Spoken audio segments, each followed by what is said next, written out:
Singapore to Hong Kong to San Francisco, 2 flights, 1 day, and a lot of noodles. Our route today is taking a 3 hours and 15 minutes flight CX692 from Singapore to Hong Kong first, after a quick transit, then taking CX870 around 11.5 hours across the Pacific all the way down to San Francisco. We will hit 2 Cathay lounges, Changi's Terminal 4 and Hong Kong's The Pier, and I'll show you what Cathay's A350 business class is like on a proper long haul.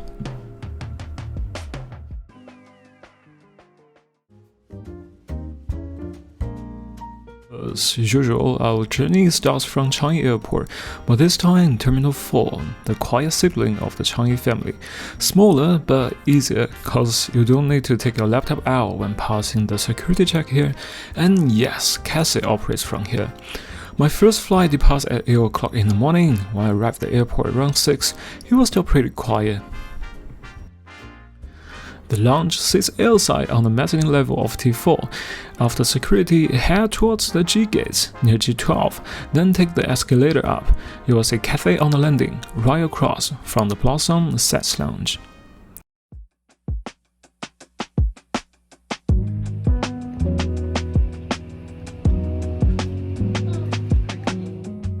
This lounge opens 3 hours before the first Cathay departure and runs until the last one.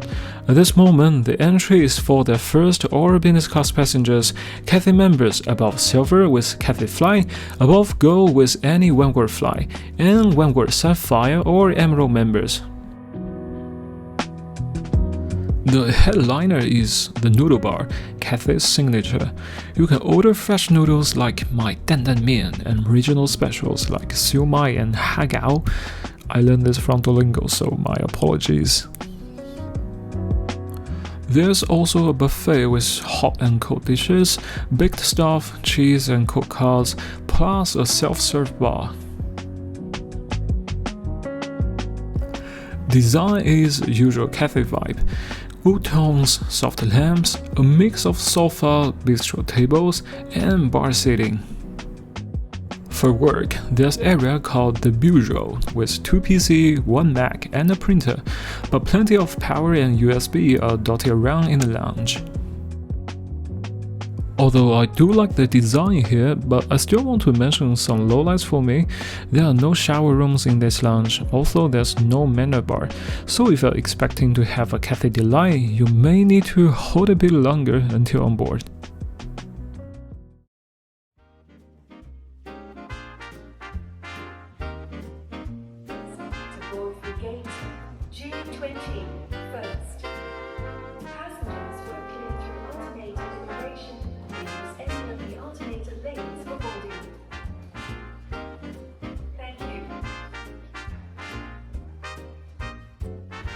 Gate G20, boarding right on time.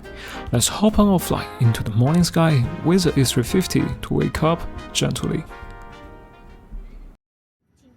This is 16. I'll just put it here. This is 16A. Oh, is it? Yeah, no problem. Nobody is sitting here, so I'll just leave it. Cindy, nice to see you. A quick seat tour first before we push. This is Cathay A350 business class in a 1-to-1 reverse-herringbone layout, so everyone gets the aisle. One thing I want to highlight is the storage space. If you travel like me with a MacBook, camera, or small headphone and a whole family of chargers, you will love this. Also, I really like the way these storage spaces are shaped also extends the sleeping surface. I will show that on the next flight. The control panel is quite special as well. I like how clean these 6 buttons are for adjusting the position while allowing micro-tuning. Speaking of IP, the screen is around 18 inches, and the refreshed modern system design is much cooler and fun to use compared to the last generation system, plus a wide media library like a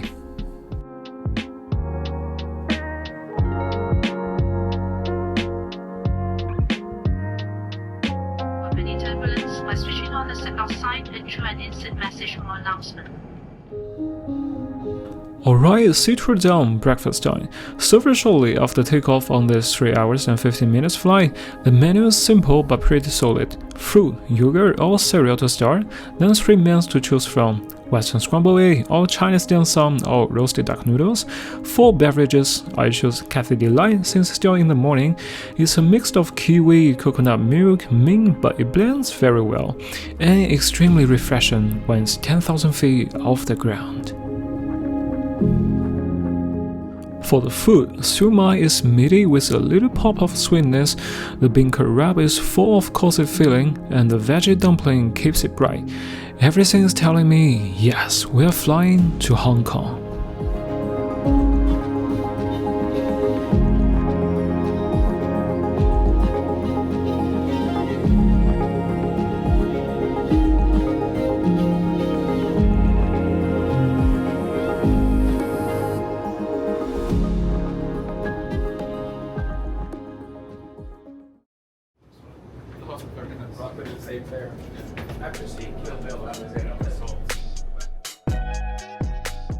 Welcome to Hong Kong International Airport. Bright, spacious, high ceiling, natural light, and those views of the Lentil Mountains and Parc des Jets, I cannot find any reason to unlike it. But what I like here the most is the flow. Moving walkways that actually move you, big and clean signage, and plenty of space you don't have to shoulder check your way to the next gate. And there's always a very special Hong Kong airport smell. Clean and a little bit citrusy, I don't know what it is, but it just smells like you're going somewhere good. Cathay got multiple lounges sprinkled through the terminal, so you can pick based on time and gate. The wing, the deck, the bridge, and down by the far gate, the pier, which is also the biggest one and the one we're visiting today.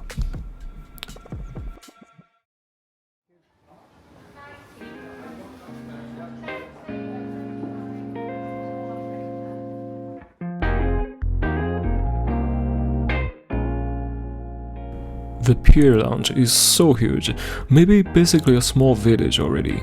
And there's a corner for everything: eat, drink, shower, work, or tea, so just pretend this is your living room for an hour.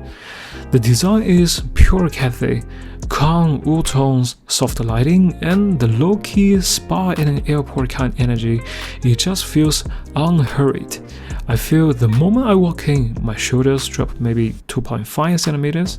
And the food here is legit and very Hong Kong. The noodle-bar does freshly made balls. Want noodles, or maybe a char siu fan, or maybe you should just take one of each. It's a kind of lounge where I will just have one bite. Becomes a full episode.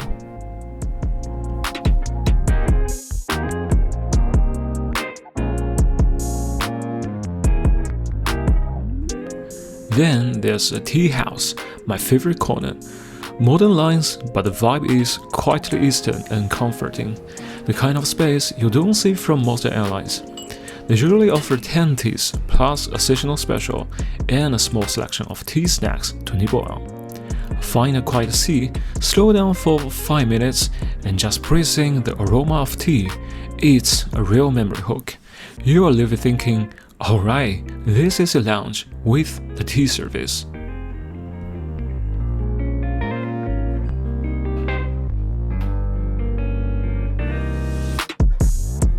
Showers are available, not huge but clean and nicely finished. The amenities are solid, the kind you actually want to use. If it's busy, just put your name down and take a tea break while you wait.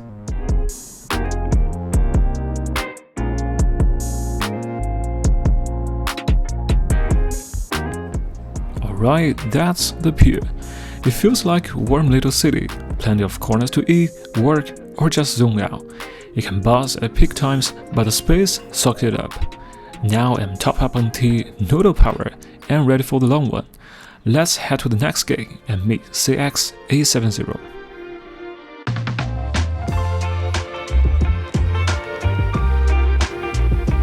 On the way to the gate, we pass by another Cathay lounge, the Wing.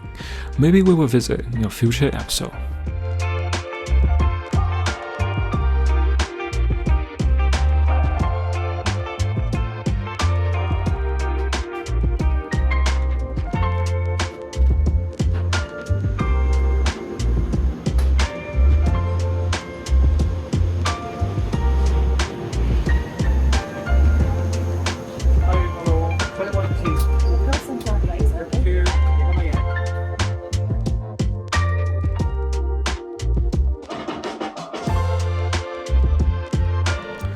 Back on the A350, same seat design as the first flight, but this time it's a long haul. Waiting at the seat, a big bedding bundle and amenity kit. We will unpack both in a minute, but first let's take a closer look at the seat. Cathay's storage game is elite. Down by elbow, they even hide a water bottle slot under the armrest. And here's a clever bit for long flights. When you go full flat, all panels around the seat line up to feel like one continuous platform. That gives your shoulder and hip a little extra space, but it could be especially nice when you need to fly more than 10 hours here.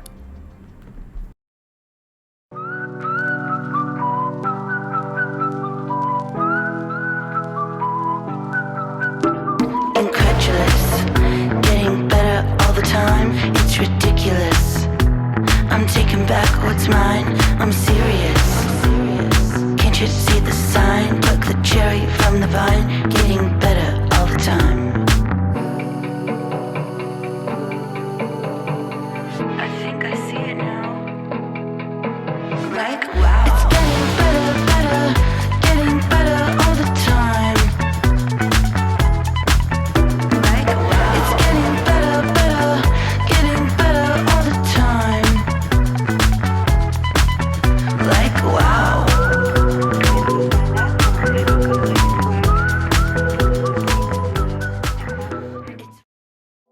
Alright, a quick amenity kit check. Cathay's using a bamboo set these days. A clean, understated pouch. Inside you've got the eye mask, toothbrush with Colgate, a mini mouthwash, and the bamboo trail. Hand body lotion, a lip balm, and a light face mist with a gentle herb vibe. Nothing crazy, but quite practical. Basically everything here actually get used. Though I will admit sometimes I still miss that old ESOP kits. Next, menu time. Cathay still does that Eastern-Western balance really well. Hong Kong classic sitting next to Western comfort. For chef collaborations, there's French from Louise and refined Chinese from Doodles. I will show you more later. For breakfast, there's a hotel-style door handle card you can take before bed. It's a small touch, but very business traveler friendly. Set it and snooze. For drinks, there's signatures like Cloud9 and the non-alcoholic Cathay Delight. Also some solid champagne and wines you can choose from.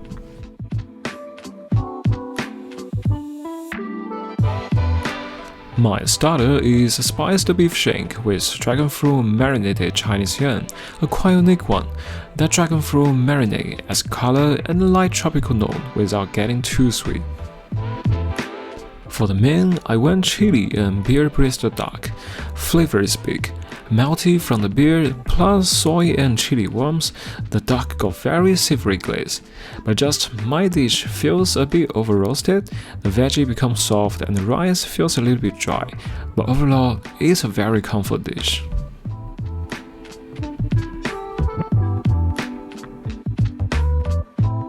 In the end, flight attendants will push out the dessert trolley with choices. Today they have fruit, yogurt pudding, cake and ice cream. I went with ice cream because, science?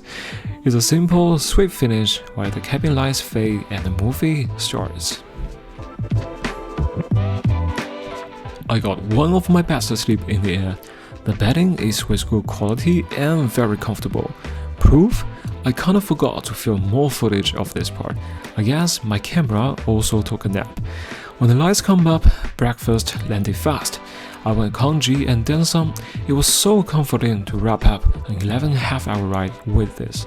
Exactly the kind of warm menu you want before touchdown.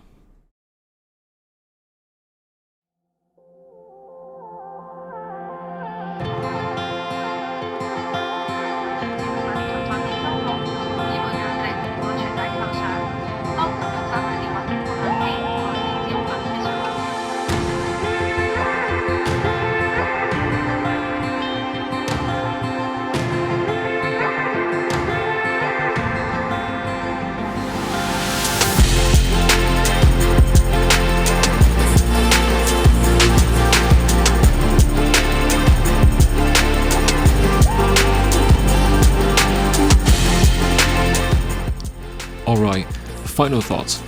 Overall, a very good experience. Cathay isn't the kind of super welcome to my living room kind of service you will get on some airlines, but the crew were professional and whole product feels solid and polished. You can tell a lot of small details have been thought through.